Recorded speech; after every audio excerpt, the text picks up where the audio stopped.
Você já se sentiu angustiado, angustiada por não compreender bem o motivo pelo qual você agiu ou age de determinada maneira? Ou em outros momentos, você sentiu falta de equilíbrio entre o que você sente e o que você faz?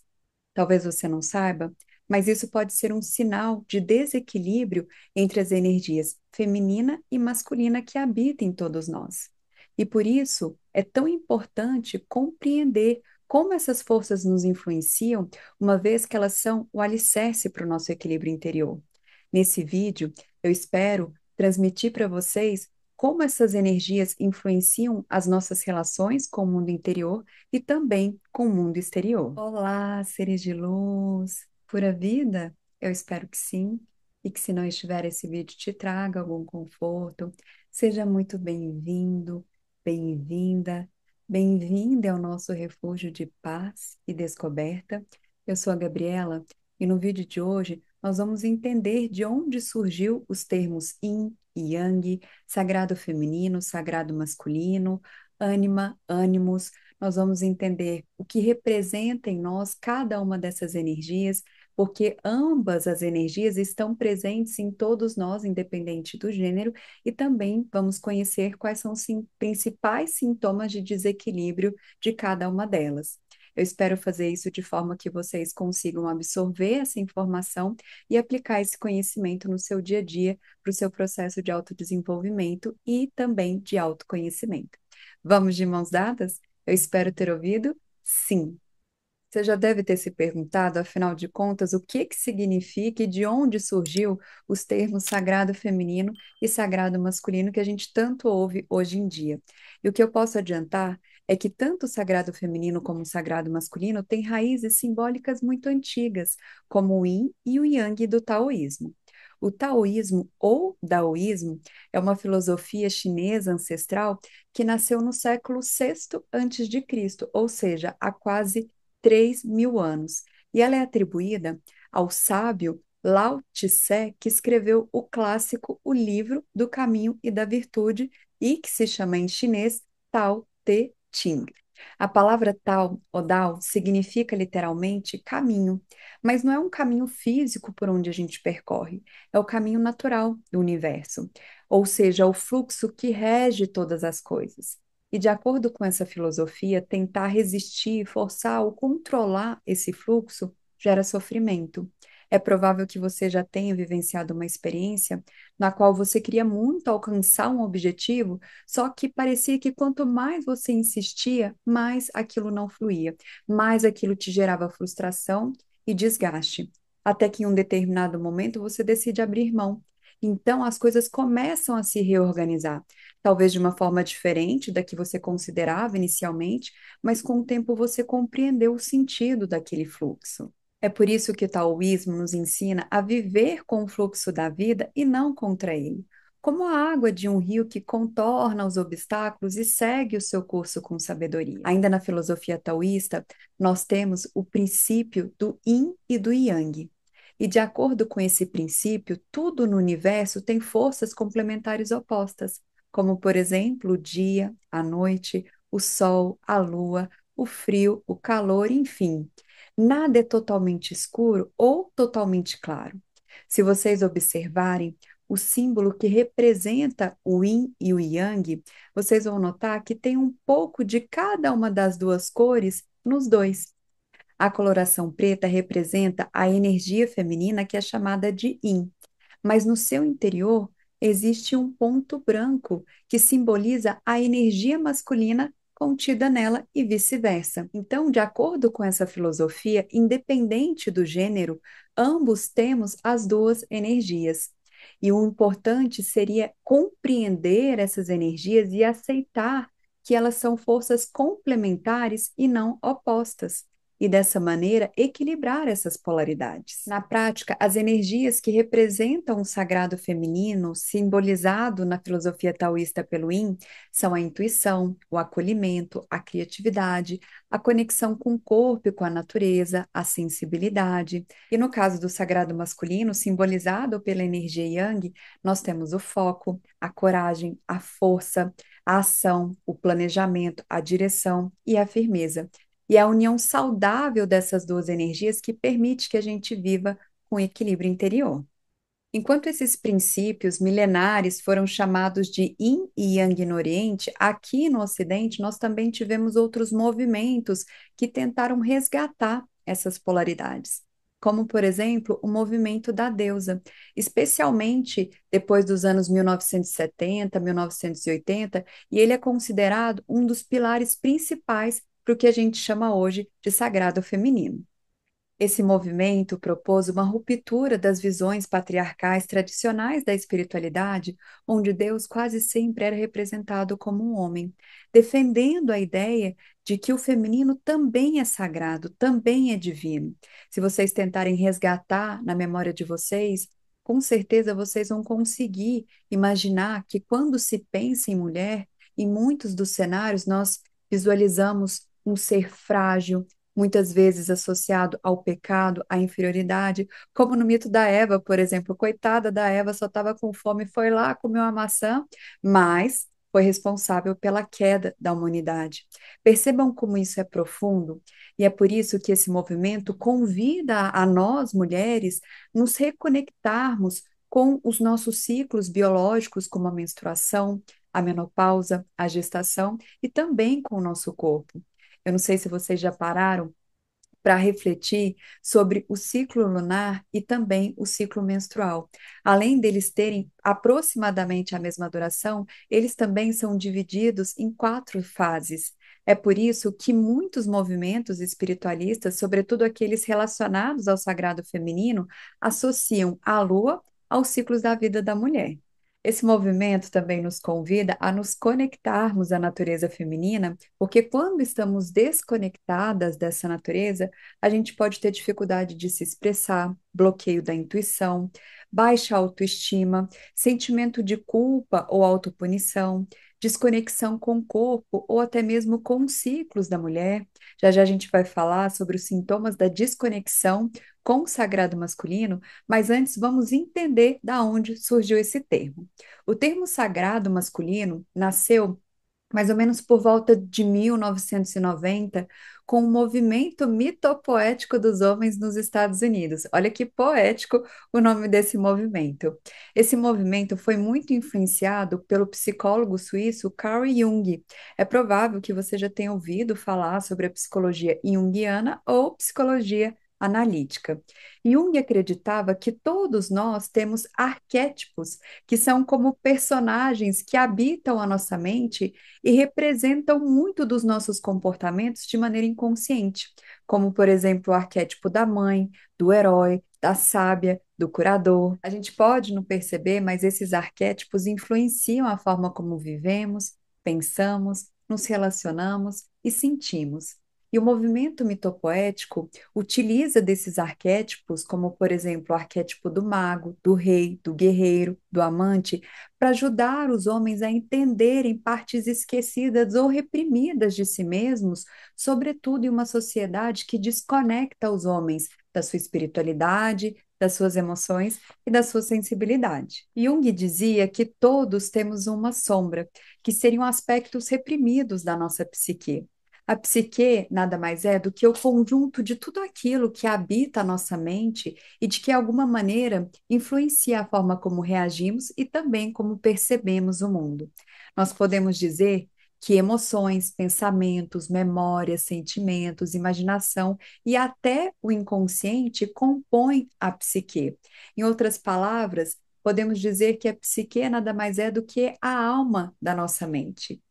E o movimento mitopoético convida os homens a olharem para suas sombras, como, por exemplo, a agressividade, o medo, a fragilidade, a tristeza, não para negá-las, mas para integrá-las com consciência e responsabilidade.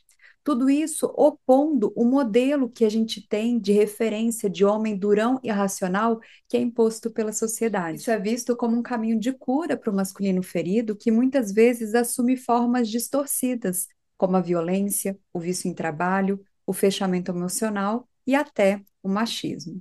Sintomas de desequilíbrio do sagrado masculino incluem a agressividade, a apatia, que é quando perdemos o entusiasmo pelas coisas, o medo de agir, ou, por outro lado, agir impulsivamente, o desejo de controle excessivo e também a dificuldade de se vulnerabilizar, e ainda a desconexão com o espiritual e o emocional. A desconexão espiritual acontece quando nos desconectamos do nosso propósito e nos sentimos perdidos.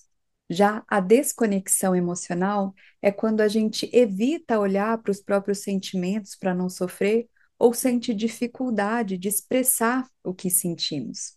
O processo de autoconhecimento e de reconexão com o sagrado feminino e sagrado masculino envolve também o reconhecimento e a integração das energias masculina e feminina que habitam em todos nós. Isso não envolve especificamente o sagrado masculino e feminino em si, e sim os arquétipos que simbolicamente representam essas energias em nós. O que eu quero dizer, em outras palavras, é que tanto homens quanto mulheres podem estar desconectados de ambas as energias. Por exemplo, eu sou uma pessoa, mulher biologicamente, e eu, além de estar desconectada do sagrado feminino, também posso ter um desequilíbrio da energia masculina que habita dentro de mim. Para ilustrar o que eu vou falar agora, eu vou deixar algumas imagens passando, mas já já eu estou de volta. E para compreendermos como essa desarmonia pode afetar nossos pensamentos, sentimentos e comportamentos, nós vamos falar agora sobre dois arquétipos fundamentais da psicologia junguiana: o ânimos e a ânima. O ânimos é o arquétipo masculino presente na psique feminina, ou seja, como a energia masculina se reflete no comportamento e na mente feminina. Já a ânima representa o aspecto feminino presente na psique masculina.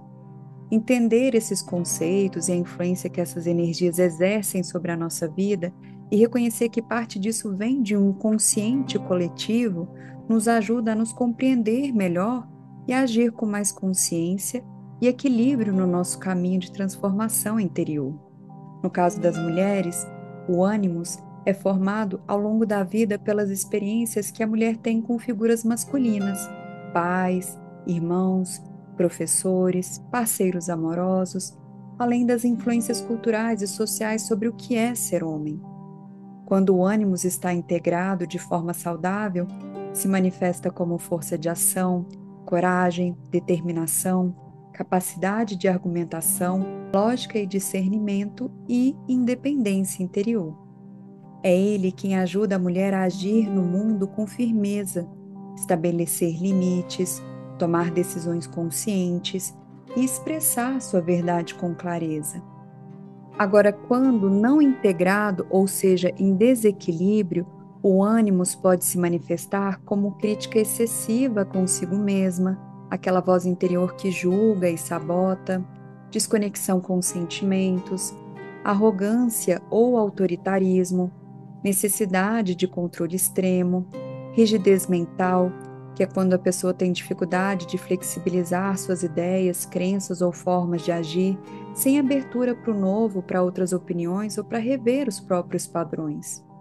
O problema da rigidez mental é que ela pode limitar o crescimento pessoal, dificultando o aprendizado, afetando os relacionamentos e podendo gerar conflitos internos, especialmente quando a realidade entra em choque com as crenças da pessoa.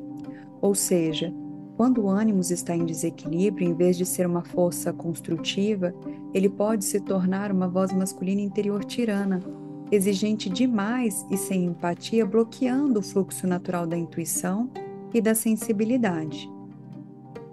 No caso dos homens, a ânima é o aspecto feminino da psique, e assim como o ânimos na mulher, ela também se forma a partir das experiências que o homem teve com figuras femininas ao longo da vida, além de todo o imaginário cultural em torno do que é ser mulher.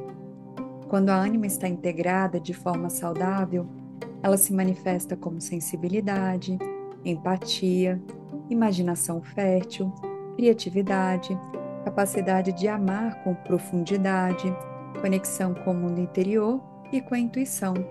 É ela quem ajuda o homem a se expressar de forma autêntica, cultivar vínculos profundos, escutar com o coração e acessar sua espiritualidade de forma sensível e verdadeira. Agora, quando a ânima está em desequilíbrio, ou seja, quando está reprimida, ela pode se manifestar de forma distorcida, levando à dependência emocional ou idealização do amor romântico, oscilações emocionais intensas, como mudanças de humor repentinas, ou reações desproporcionais, como, por exemplo, um homem que parece calmo, mas explode por coisas pequenas, ou que oscila entre encantamento e frieza sem perceber a origem dessas emoções, comportamentos passivo-agressivos, como ironia, sarcasmo, silêncio punitivo ou birras disfarçadas. Por exemplo, em vez de dizer que está magoado, ele se distancia ou se vinga com pequenas atitudes sutis, como ignorar ou se atrasar de propósito. Uma ânima desequilibrada também pode levar o homem a viver no mundo das fantasias, dos sonhos irreais e sem ação concreta no mundo. Um exemplo disso é quando alguém tem muitos planos e ideias, mas não coloca nada em prática, ou que se apaixona por pessoas indisponíveis como forma de evitar o real. E ainda pode haver desconexão com o corpo e com os próprios sentimentos. Por exemplo, o homem que diz: "Não sei o que estou sentindo", ou que vive no automático, sem perceber que está exausto, triste ou frustrado, porque se desconectou de si mesmo. Em resumo, quando a ânima está em desequilíbrio, pode surgir uma sensação de vazio interno que o homem tenta inconscientemente compensar com trabalho excessivo, relacionamentos idealizados, vícios e etc. Independente de onde esteja o desequilíbrio, o desafio não é suprir ou negar essa energia, mas sim integrá-la com consciência para que ela se torne uma ponte de reconexão com o seu verdadeiro eu, curando feridas emocionais, reconhecendo e desenvolvendo as sombras que cada uma dessas energias pode manifestar. Voltei! Tudo bem, seres de luz? Muito bem, gente. Eu vou deixar na descrição desse vídeo o link de alguns livros que são relevantes para quem quiser se aprofundar nesse conhecimento. Comprando os livros através desses links, vocês não pagarão nada mais por isso e ainda me auxiliam a continuar trazendo conteúdos como este aqui para o canal. Inclusive, já deixou o seu like? Gente, ó, eu vou confessar para vocês, eu emagreci para escrever esse roteiro para poder trazer um conteúdo de valor no menor tempo possível. E eu tenho que confessar que é a segunda vez que eu estou gravando esse vídeo. Então, se puder fazer essa troca aqui de favores, deixando o seu like se você estiver assistindo esse vídeo do celular. Depois de deixar o like, provavelmente vai aparecer o botão hypar. Se você puder hypar, eu agradeço de coração, porque o YouTube vai entender que esse conteúdo é relevante e dessa forma vai entregá-lo para mais pessoas e assim a gente forma juntos a nossa egrégora de seres iluminados. Desde já, eu agradeço pela troca e eu imagino que alguns de vocês tenham se identificado com alguns dos cenários que a gente mencionou aqui e devem estar se perguntando, tá, beleza, já entendi, mas e agora, como é que eu faço para realinhar tudo isso? É o que a gente vai ver na semana que vem. A gente vai falar sobre os fatores que favorecem esse desequilíbrio, quais são os chakras relacionados a essas energias e também o que que a gente pode fazer para harmonizá-las ou equilibrá-las. Então, se você não é inscrito, se inscreve e ativa o sininho para receber notificação quando o vídeo estiver no ar. Mais uma vez, eu agradeço de coração a companhia de vocês. Muita luz, seres de luz, uma linda semana. Namastê, nos vemos em breve.